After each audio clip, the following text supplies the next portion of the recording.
I should have known something was terribly wrong the moment a man in a neon security vest looked me straight in the eye and told me my own last name wasn't welcome on my father's farm. The morning air smelled like fresh-cut hay mixed with diesel fuel as I eased my old Ford F-250 down the familiar gravel road I'd driven 1,000 times growing up. Every crunch beneath my tires sounded like a memory. The weathered oak trees still leaned over the entrance exactly the way they had when my dad taught me to drive a stick shift at 14. The faded white fence still followed the curve of the pasture where we'd spent countless Saturday mornings fixing broken posts after winter storms. For one brief second, I thought nothing had changed. Then I saw the gate. It hadn't been there 3 months ago when I left to help my father through his final weeks at the hospital. Black steel bars stretched across the entrance like they belonged there, topped with polished cameras slowly tracking every movement. A brand new stone monument stood beside the road with polished brass letters that read Willow Creek Estates Private Community. My stomach tightened before I even rolled down the window.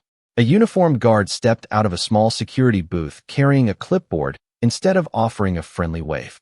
He wasn't much older than I was, maybe early 40s, mirrored sunglasses hiding his eyes beneath the bright Texas sun. He raised one hand, signaling me to stop. I did, mostly because I couldn't believe what I was seeing. He glanced at my truck, then looked back at the clipboard. "Name?" he asked without even pretending to smile.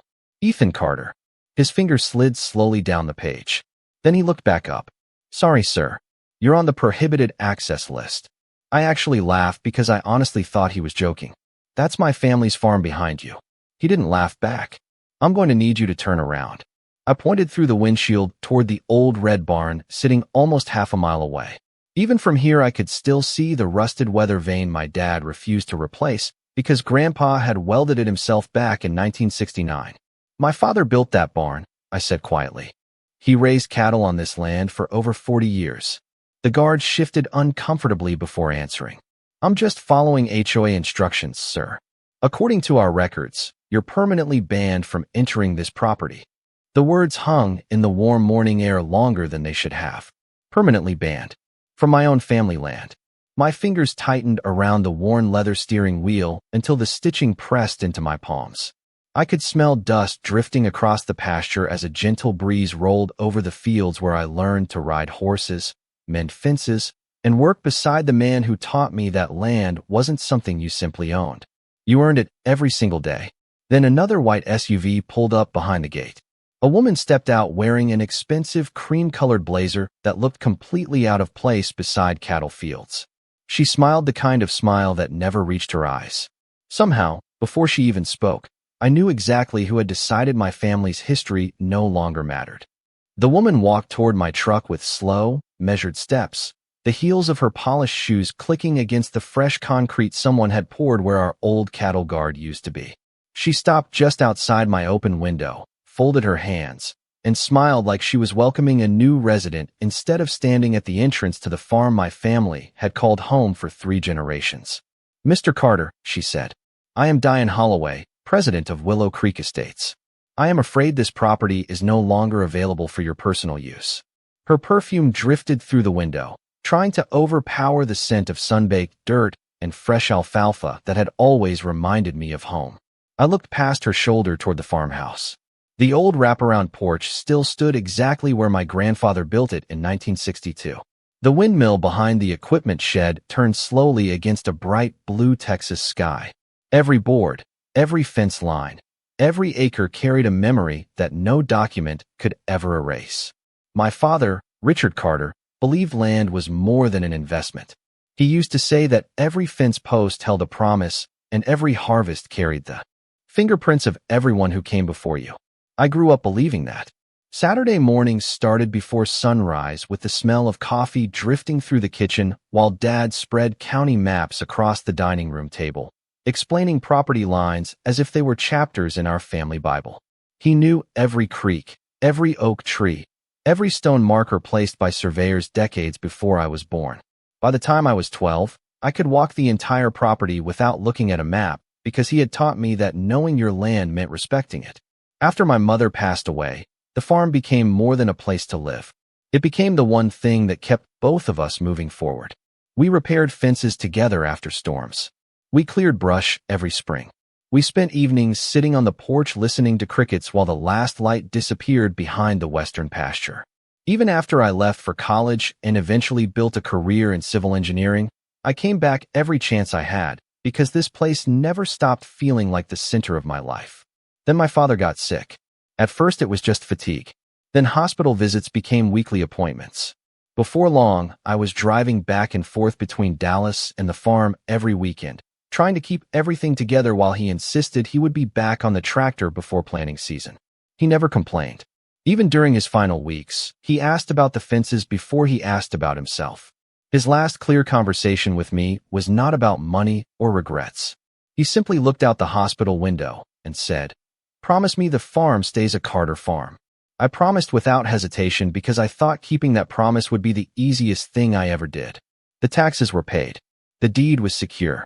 There was no mortgage, no dispute, no question about ownership. As far as I knew, all I had to do was come home, unlock the front door, and continue what my father and grandfather had spent 70 years building. Standing there now with a locked gate between me and that promise, I realized someone had quietly rewritten the story while I was saying goodbye to the man who had trusted me to protect everything he loved. I kept my eyes on Diane for several long seconds before answering. There must be some mistake. My voice stayed calm, but inside I could feel something shifting. The same quiet instinct my father always trusted whenever a deal did not feel right. Diane reached into a leather portfolio and removed a neatly printed packet sealed inside a clear plastic sleeve.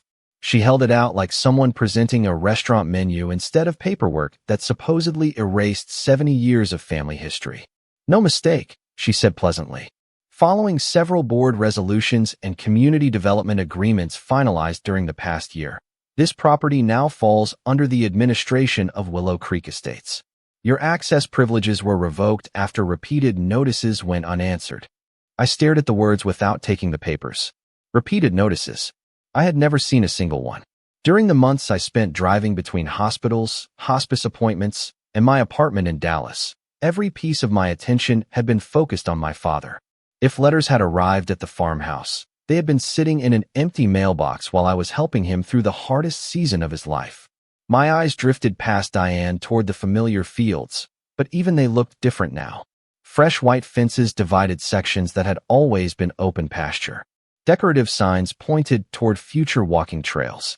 Bright survey stakes stood in the ground like colorful scars across land that once grew hay and winter wheat. Near the old equipment barn, I spotted 2 luxury golf carts parked beside a trailer carrying landscaping supplies. Workers wearing matching green shirts were planting ornamental trees exactly where my father used to stack square bales every September. The air carried the smell of fresh mulch instead of cut hay. Someone had started turning a working farm into a neighborhood attraction. Diane noticed where I was looking and smiled again. "The residents have been very excited about our agricultural heritage project. We are preserving the character of the original property while making it more accessible to the community." Accessible. That single word landed. Harder than anything else she had said. My family had spent decades maintaining those fields through droughts, floods, freezing winters, and scorching Texas summers. We repaired every broken fence with our own hands. We cleared every fallen branch after storms. Now someone who had never sweated through a single harvest was explaining the future of our farm as if it had always belonged to a homeowners association. I watched a young couple walking across the eastern pasture carrying coffee cups while pointing toward the pond where my grandfather taught me to fish. They looked completely comfortable, completely convinced they belonged there. Children rode bicycles along a gravel path that had once been our tractor lane. Even the old machine shed wore a freshly painted sign that read Community Heritage Center coming soon. None of this had happened overnight. It had taken months. Careful planning. Contractors. Board meetings. Surveys. Permits. Somehow an entire transformation had unfolded while I believed the farm was simply waiting for me to come home. I finally looked back at Diane. "Who gave you permission to do all this?" Her smile never changed. "According to everything we have on file, Mr. Carter, nobody needed your permission." The breeze rattled the chain on the locked gate between us, and for the first time since arriving, I realized this was never about keeping me out for one morning. Someone had spent months making sure that by the time I returned, Every person standing behind that gate would believe I was the outsider. The silence lasted only a few seconds before Diane glanced toward the guard and gave the smallest nod. He stepped forward, clipped a laminated notice onto the gate, and secured it with a plastic tie. The bright red letters read "No trespassing by order of Willow Creek Estates." Seeing those words hanging from the entrance where my grandfather had once nailed a simple wooden sign that said Carter Farm felt strangely unreal. Diane folded her portfolio under one arm as though our conversation had already ended. "If you attempt to enter the property without authorization, local law enforcement has been instructed to respond," she said in the same polite tone someone might use while explaining neighborhood pool hours. "I strongly recommend avoiding unnecessary complications." I looked from her to the farmhouse again. The porch swing still hung exactly where my father had built it 20 years earlier. I could almost hear its familiar creak carried across the fields by the wind. It was close enough to see, but completely beyond my reach. "My father's clothes are still inside that house," I said quietly. "His photographs, his tools, his records."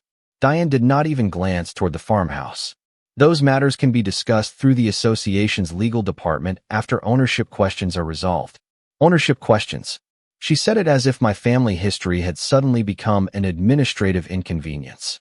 A pickup truck rolled slowly down the newly paved lane inside the property, its tires making almost no sound compared to the old gravel road I remembered. The driver slowed beside the gate, looked at me for a moment, then continued without saying a word. He was wearing a Willow Creek Estates maintenance shirt. Another employee passed behind him, pushing a wheelbarrow full of decorative shrubs toward the front yard where my mother had planted bluebonnets every spring. It was as though everyone had accepted an entirely new version of reality while I had been away. I reached for my phone and opened the county property records website I had used countless times during engineering projects. The loading icon spun beneath the blazing Texas sun before finally displaying the parcel number I knew by heart. My eyes narrowed. The owner still read Carter Family Trust. Nothing had changed. I refreshed the page. The same result appeared again. I looked up at Diane. "According to the county records, this farm still belongs to my family." For the first time since I arrived, her smile faded for just a fraction of a second before returning. "Online databases are not always current," she replied smoothly. "Our attorneys have everything properly documented." That tiny hesitation stayed with me. It was almost invisible, but I had spent enough years reviewing construction contracts and land surveys to recognize the difference between confidence and rehearsed confidence. Before I could answer, another vehicle approached from behind me. A sheriff's patrol truck eased onto the shoulder with its emergency lights flashing softly, but without a siren. Dust drifted through the warm air as the deputy stepped out, adjusted his hat, and walked toward the gate. Diane greeted him by his first name before he had even reached us. They exchanged familiar smiles. The deputy turned toward me with a professional expression and said, "Sir, I have received a request from the property management office asking that you leave the entrance peacefully today." I nodded once, slipped my phone back into my pocket, and looked beyond the locked gate one more time. If the county records still listed my family as the owner, then someone was counting on nobody taking the time to look any deeper. And something told me this story was hiding far more than a chain across a gate. I drove away without arguing, because arguing at a locked gate would not change a single fact. The farther I got from the farm, the stronger one thought kept repeating in my head. The county records still listed the Carter Family Trust as the owner. Facts like that do not simply disappear because someone prints a different set of papers. An hour later, I sat inside the office of the attorney who had handled my father's estate. Thick folders covered his desk as he adjusted his reading glasses and slowly turned page after page of the trust documents we had signed only months earlier. Finally, he leaned back in his chair and sighed. "Legally, you should own this property through the trust," he said carefully. "But something unusual is happening." He turned his computer monitor toward me. Several recently filed documents appeared in the county database, each referencing development agreements, access easements, and community management provisions connected to neighboring parcels. None of them transferred ownership, yet together they created a confusing web that made it appear as though Willow Creek Estates controlled the entrance road leading to the farm. "Can we stop them?" I asked. He remained silent longer than I liked before answering. "Not today. We need to understand exactly how these filings fit together before we make a move. It was the first time since my father passed away that I felt truly alone. I had expected grief. I had expected paperwork. I had never expected uncertainty over land my family had worked for generations. Over the next several days, I called county offices, title companies, and survey firms. Every conversation ended almost the same way. Some employees believed the farm belonged to my family. Others insisted the entrance had become part of the residential development. A few admitted the filings were unusually complicated and suggested speaking with specialized real estate counsel. Nobody could give me a clear answer during a single phone call. Meanwhile, life at the farm continued without me. Public photographs posted on the neighborhood social media page showed smiling residents walking near the pond, children flying kites across the western pasture, and volunteers planting flowers beside the old barn. Looking at those pictures felt surreal because every landmark carried memories of my father, yet complete strangers now acted as though they had always belonged there. The hardest moment came when I zoomed in on one photograph and recognized the porch swing where Dad and I spent countless evenings talking after long days in the fields. Someone had decorated it with seasonal pillows for an upcoming community event. I closed the picture immediately. Late one afternoon, I returned to the county clerk's office in person. I requested certified copies of every document connected to our parcel over the previous 5 years. The clerk disappeared into the records room before returning with a stack far thicker than I expected. As she placed it on the counter, she quietly said, "You may want to read these in chronological order. Sometimes the timeline explains more than the documents themselves." That single sentence stayed with me during the drive back to my hotel. I spread every page across the small desk in my room that evening. Resolutions, maps, meeting minutes, survey references, recorded notices, amended filings. At first they looked unrelated. Then I noticed something almost everyone else had overlooked. The same legal description kept appearing over and over, but one line near the bottom changed slightly from document to document. It was only a few words, almost invisible unless you compared every version side by side. I suddenly understood why Diane had smiled with such confidence. Someone was hoping nobody would ever take the time to read every page from beginning to end. That tiny difference sent me down a path I never expected. I printed every version of the legal description, grabbed a yellow marker, and started comparing them line by line across my hotel room desk. Most people would have stopped after reading the first page because 99% of the wording was identical. The remaining 1% changed everything. Early filings described the entrance road as a non-exclusive access easement serving neighboring parcels.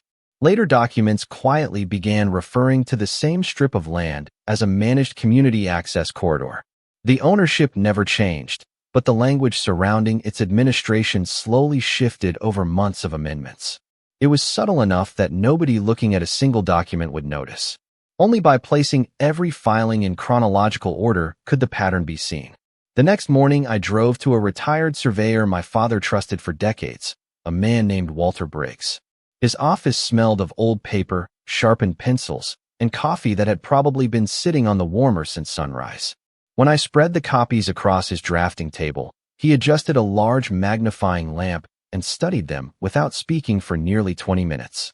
Finally, he looked at me and smiled the same quiet smile my father used whenever I solved a difficult problem as a kid. "Your father anticipated something like this," Walter said. He walked into a storage room and returned carrying a long cardboard tube with Richard Carter written across the side in faded black marker. Inside was an original survey prepared almost 30 years earlier, complete with handwritten notes in the margins. I immediately recognized my father's handwriting beside one corner of the map. One sentence caught my attention: "Preserve all original survey monuments and retain independent access through recorded easement number 47. Walter tapped that note with his finger. "Your father insisted this language stay exactly as written when the survey was updated. He said someday somebody might try to reinterpret the entrance." I felt a chill despite the Texas heat pouring through the office windows. Dad had never mentioned that conversation to me. Walter reached into another cabinet and removed a thin envelope sealed with my father's initials. "He asked me to give you this only if there was ever a dispute over the farm." My hands hesitated before opening it. Inside was a letter dated almost 4 years earlier. My father's familiar handwriting filled the page. He wrote that development around the property was inevitable, but convenience should never be confused with ownership. He listed record numbers, survey references, and one specific county archive where duplicate plats had been stored in case originals were ever challenged. At the bottom, he had written one sentence that hit me harder than anything else. If you are reading this, someone is hoping you only look at what is easy to find. Go look where they did not expect anyone to search. I folded the letter carefully and slipped it back into the envelope. Suddenly, every strange detail from the past week made sense. Diane had not been relying on ownership. She had been relying on confusion. She expected delays, assumptions, and incomplete research.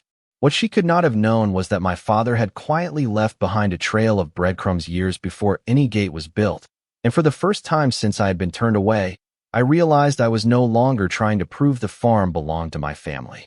I was about to prove that my father had already seen this coming long before anyone else. The next week, I did something Diane never expected. I stopped calling. I stopped showing up at the gate. I stopped arguing with anyone from the homeowners association. From the outside, it probably looked like I had accepted defeat. Inside, I was following every instruction my father had quietly left behind. My attorney assembled a team that included a land survey specialist, a title expert, and a real estate litigation attorney who had spent more than 20 years untangling complicated property disputes across Texas. Instead of rushing into court with one dramatic claim, they built a timeline that connected every filing, every amendment, every recorded easement, and every survey revision from the past decade. We enlarged old plats, overlaid them with current aerial photographs, and matched every legal description against the original survey monuments my grandfather had helped protect decades earlier. The picture became clearer every day. The homeowners association had never acquired ownership of the farm. Instead, they gradually expanded their interpretation of a limited access easement until residents believed they controlled the entrance itself. That misunderstanding became the foundation for everything that followed. The more they acted like owners, the more documents they generated supporting decisions they never actually had authority to make. My attorney smiled when he reviewed the growing stack of evidence. Sometimes, he said, people create stronger evidence against themselves than anyone else ever could. He was right. Every newsletter announcing improvements, every board meeting minute approving landscaping, every maintenance invoice for the entrance gate, every contractor payment for fencing, every community announcement inviting residents onto the pasture confirmed that the association had exercised authority over land they did not legally own. Nobody had hidden those records. They proudly published them. We quietly collected every single one. Meanwhile, I occasionally checked the neighborhood website.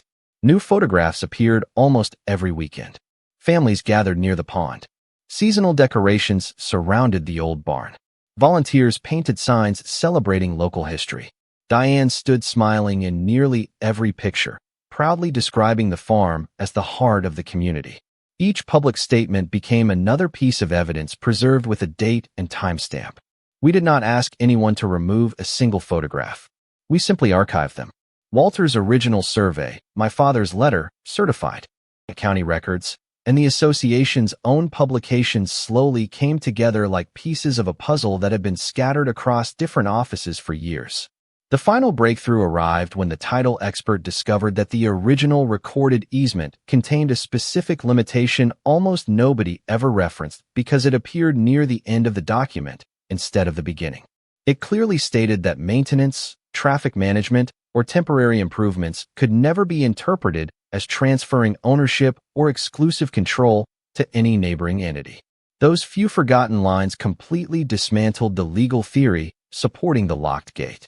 My attorney immediately prepared the filings requesting declaratory relief, restoration of unrestricted access, and judicial confirmation of the trust's ownership rights.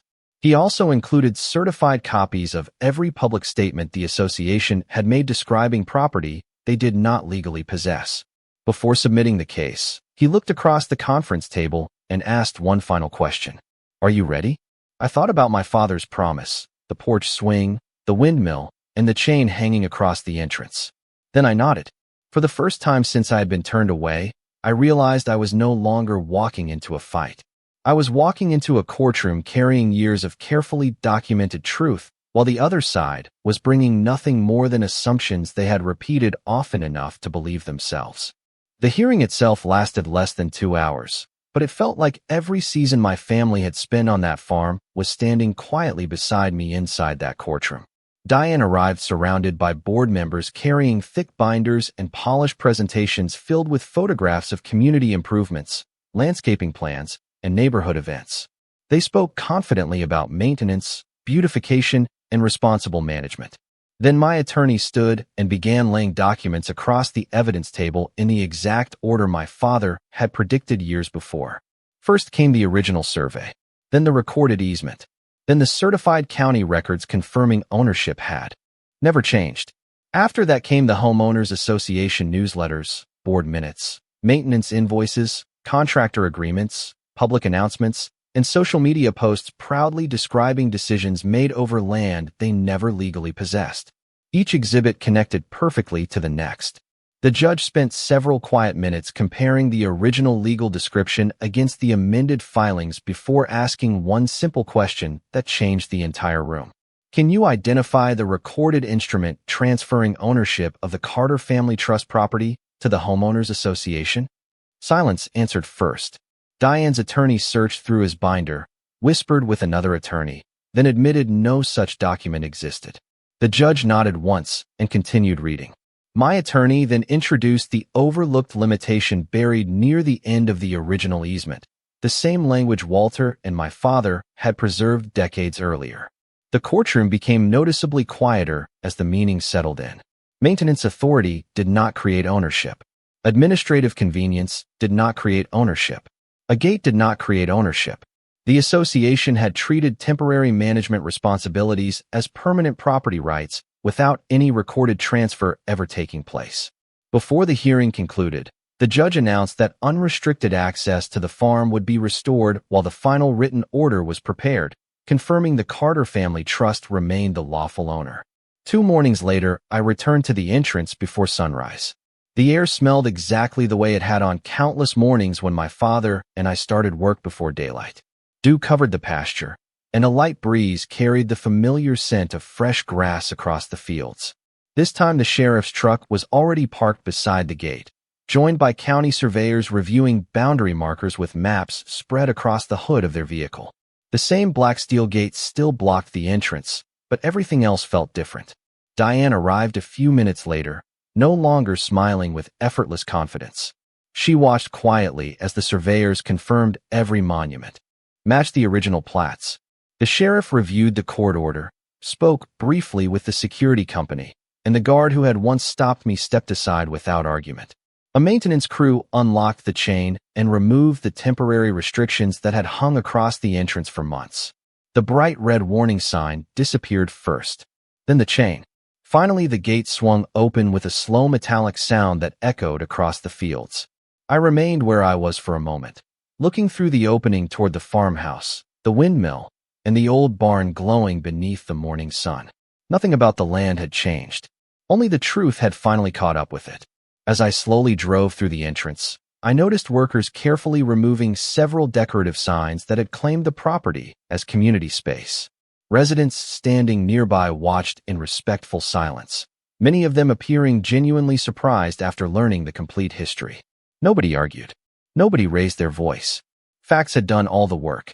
And as my tires rolled once again across the familiar gravel road leading home, I realized my father had protected this farm one final time long before he ever said goodbye. The first place I walked was not the farmhouse. It was the old fence line along the western pasture where my father and I had replaced broken cedar posts after every harsh winter. The fresh morning air carried the familiar scent of hay, oak leaves, and sun warming the soil. Somewhere beyond the pond, a meadowlark sang exactly the way it had when I was a little boy following my father through these fields with boots that were always 2 sizes too big. I rested one hand on the weathered fence post we had set together years ago. The wood was rough beneath my fingertips, worn by rain, wind, and countless seasons, but it was still standing. So was the promise I had made beside my father's hospital bed. As I continued toward the farmhouse, I noticed workers carefully removing the last decorative signs the association had installed. The landscaping remained neat, but the words claiming the property as community space were gone. A few residents quietly watched from a distance. Several offered polite waves. One older gentleman walked over and apologized for assuming the stories he had been told were true. I shook his hand and told him none of this had ever been about the neighbors. Most of them had simply trusted the information placed in front of them. Real trust deserves real facts, and now they finally had them. Inside the farmhouse, everything felt frozen in time. My father's favorite coffee mug still rested beside the sink. His work gloves remained hanging on the same hook near the back door. The worn leather hat he always wore during fence repairs sat exactly where he had left it. Dust floated through thin beams of sunlight crossing the living room, and for the first time since his passing, the house felt peaceful instead of painfully empty. I carried the hat outside and walked onto the porch where the old swing moved gently in the breeze. Sitting there, I unfolded the letter Walter had given me and read my father's handwriting one more time. This time I smiled instead of grieving. He had understood something that took me weeks to fully appreciate. The strongest protection for truth is not anger. It is preparation. He never relied on loud arguments or dramatic confrontations. He relied on accurate records, careful planning, and patience. That quiet wisdom had protected our family long after he was gone. Over the following months, the entrance returned to the way I remembered it. The unnecessary gate disappeared. The security booth was removed. The original gravel approach was restored, and the old wooden Carter Farm sign, carefully repaired from storage, once again welcomed visitors. Every time I drove through that entrance, I remembered the morning I had been told I did not belong there. Ironically, that moment became the reason the property's history was finally documented more thoroughly than ever before. Future records clearly confirmed the trust, the boundaries, the easements, and every survey monument my father had worked so hard to preserve. There would be no room left for confusion. Sometimes people think justice arrives with shouting, revenge, or humiliation. My family taught me something very different. Justice arrives when facts outlast assumptions. It arrives when patience outlasts arrogance. It arrives when the truth is preserved carefully enough that time itself becomes your strongest witness. Every evening now, as the sun settles behind the western pasture and the windmill turns slowly against the Texas sky, I sit on that same porch swing and listen to the quiet sounds my father loved. The farm never really changed. It simply waited for the truth to find its way back home.